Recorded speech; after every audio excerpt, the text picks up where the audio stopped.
eating these sons of bitches. I'm out there on these right-wing shows, so I'm not scared to do that. Where the hell is the Democratic Party? Where's our equivalent of Turning Point USA? Newsom's team doubled down, repeating the snack-size slap on X. Joe Rogan is a snack-sized podcaster who can't stop talking about me. Obsessed? Crush? No thank you. But is too scared to have me on and let his audience hear the truth. He's talking some shit on Twitter. I know, it's like, you think that's going to work? Like, that's so stupid. Like, this is such a bad look. Yeah. It's such a bad choice. There's a little desperation in it. But it's just stupid. It's like, this is a bad strategy. Like, I probably would have had him on. Yeah. But now I'm like, nah, what are you doing? There is a fun version where you just do it and cook them. Joe Rogan is taking direct aim at Gavin Newsom over what he calls the unraveling of California, and the fallout is massive. The podcast giant has been circling the governor for months, but this week tensions exploded into a full-blown confrontation. On his enormous platform, Rogan spotlighted a controversy that had been quietly building, and after what surfaced, many are wondering whether Newsom can step out of this political firestorm without lasting damage. Oh, why won't you have me on the show? He won't have me on the show. It's a one-way. And he has guests coming and attacking and bashing, but he will not have me on the show, period. Full stop. He should have me on the show. Newsom is widely seen as polished and media-savvy, quick on his feet, smooth in delivery, rarely appearing rattled. Yet critics argue that beneath that polish lies a pattern. Lengthy responses, dramatic gestures, and carefully crafted phrases that sound strong but sometimes lack clarity. Supporters view him as a forward-thinking leader guiding one of the most complex states in the nation. Opponents, however, associate him with rising living costs, departing businesses, and public safety concerns. Sitting across from Rogan isn't just another interview. It's a high-pressure exchange in front of millions. And Rogan is known for pressing hard. He challenges relentlessly. You can't ruin a city and then go on to ruin a state and say, guys, that was just practice. I know. Once I get it as a president, I'm going to fix it. Fix it all. I mean, it's so crazy, but he's such a great politician. I mean, No, he's he's so not. smooth. He's You not, don't think though. so? No, I think he's terrible. Rogan attacking Newsom's job performance in California. You have the highest unemployment. Yeah. You have the highest homelessness. Look what they did with Hollywood. You had- Money's missing. You killed Hollywood. Like, know. Hollywood doesn't exist anymore. It's literally gone. Newsom responding to Rogan on X, posting California is the fourth largest economy in the world, but number one in manufacturing, farming, new business starts, tech and VC investments, Fortune 500 companies, public higher education. I could continue. Invite me on anytime, Joe Rogan. Some critics argue that many accomplishments credited to Gavin Newsom were already underway before his time in office. California didn't suddenly become the world's fourth largest economy. It had long been a global powerhouse. Its leading agricultural output, decades of infrastructure, innovation, and private enterprise had already built that foundation. That's why some observers believe true leadership isn't about inheriting momentum, but maintaining and strengthening it. Today, they highlight homelessness, bureaucratic gridlock, and wildfire management struggles. For them, the focus isn't on past achievements. It's on whether the state is being guided effectively right now. It was all that before you were there. It was all that forever. It's because the weather's perfect, man. It has nothing to do with you. Newsom's team posting this photo on X, writing that, quote, little Joe is snack size because he can't handle full-size debates. I'm not afraid to go. I'm punching Joe Rogan, okay? That's not used to that. And he's going to dismiss it. He's going to laugh it off. I mean, tough guy, all that. But he's going to have me. As tensions escalated, critics claim Newsom shifted from addressing policy concerns to criticizing Joe Rogan personally, sidestepping the core issues. To them, that shift was revealing. In heated public exchanges, personal jabs can signal a defensive move when arguments grow uncomfortable. Rather than directly engaging with Rogan's criticisms, Newsom allegedly questioned Rogan's credibility. Supporters may interpret that as pushing back against unfair narratives, but critics view it differently. When pressure mounts, they say some leaders target the messenger. Whether you agree or not, the clash highlights how quickly political debates can drift from policy discussions to personal disputes. leaving audiences to decide who made the stronger case. Is this a way that Republicans are just using illegal immigrants to deflect the conversation? And the answer is yes. No, it is it's yes, not. You refuse to look at the facts. Illegal immigrants are not the reason why our healthcare system is broken. Yeah, it's not deflection at all. In fact, I brought receipts. So here's the CMS, the Center for Medicaid and Medicare Services, right here with their press release earlier this year saying they were having to increase their oversight on states like California who were abusing Medicaid and classifying it as an EUSA, an emergency system, when it wasn't. You've got the average state spends 5% of its Medicaid roughly on emergency services. California, 35 to 40%. Why would that be? Because California passed a state law that says we will fund Medicaid for illegals, and then, oh, by the way, we'll raise our provider taxes, and then, oh, by the way, we'll use that as a match to draw down federal funds. And they're using this whole cavitation process. An accounting trick to put it on the taxpayer. Money is fungible, and California's loophole is abused. Gavin Newsom's time in office has faced significant challenges. Critics cite concerns about spending priorities and question whether large investments have produced measurable results. Consider California's high-speed rail project. Once presented as transformative, skeptics now see it as marked by delays and rising costs. The homelessness crisis draws similar scrutiny.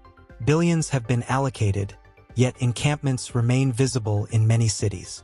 Water management, recurring drought conditions, and aging infrastructure continue to raise questions about long-term planning. For critics, the issue isn't just funding, it's outcomes and accountability. And that's why many believe a direct, unscripted conversation would carry enormous stakes. Debating these sons of bitches. I'm out there on these right-wing shows, so I'm not scared to do that. Where the hell is the Democratic Party? Where's our equivalent of Turning Point USA? Newsom's team doubled down, repeating the snack-size slap on X. Joe Rogan is a snack-sized podcaster who can't stop talking about me. Obsessed? Crush? No thank you. But is too scared to have me on and let his audience hear the truth. He's talking some on Twitter. I know, it's like, you think that's going to work? Like, that's so stupid. Like, this is such a bad look. It's such a bad choice. There's a little desperation in it. But it's just stupid. It's like, this is a bad strategy. Like, I probably would have had him on. Yeah. But now I'm like, nah, what are you doing? There is a fun version where you just do it and cook them. For Rogan's supporters, the idea of Newsom appearing on the show feels pivotal. They argue it wouldn't resemble a tightly managed media appearance. It would be an extended, unscripted discussion before a massive audience. No teleprompters, no structured press event. Just sustained dialogue where each response invites deeper follow-up. Critics speculate that carefully worded, lengthy answers could struggle in that format. Rogan is known for revisiting points, probing details, and asking layered questions. In that environment, clarity matters. Some even suggest the risk wouldn't be confrontation, it would be losing control of the narrative in real time. Governor Newsom has repeatedly said that Democrats need to do a much better job attracting men, especially young men who are often drawn to podcasts. And Aaron, nobody does that better than Joe Rogan. His interview with then candidate Trump last year got 60 million views on YouTube alone. Critics also contend that Newsom's strategy mirrors a broader political approach seen in recent election cycles. The idea: go on offense, draw sharp contrasts, and strongly challenge figures like Donald Trump to energize supporters and influence undecided voters. The expectation was that persistent criticism would weaken opponents and consolidate backing. Yet detractors argue the tactic sometimes deepened divisions instead of bridging them. For some audiences, repeated attacks felt more polarizing than persuasive. Policy discussions risked being overshadowed by personality clashes. Observers caution that focusing heavily on opponents can distract from presenting solutions.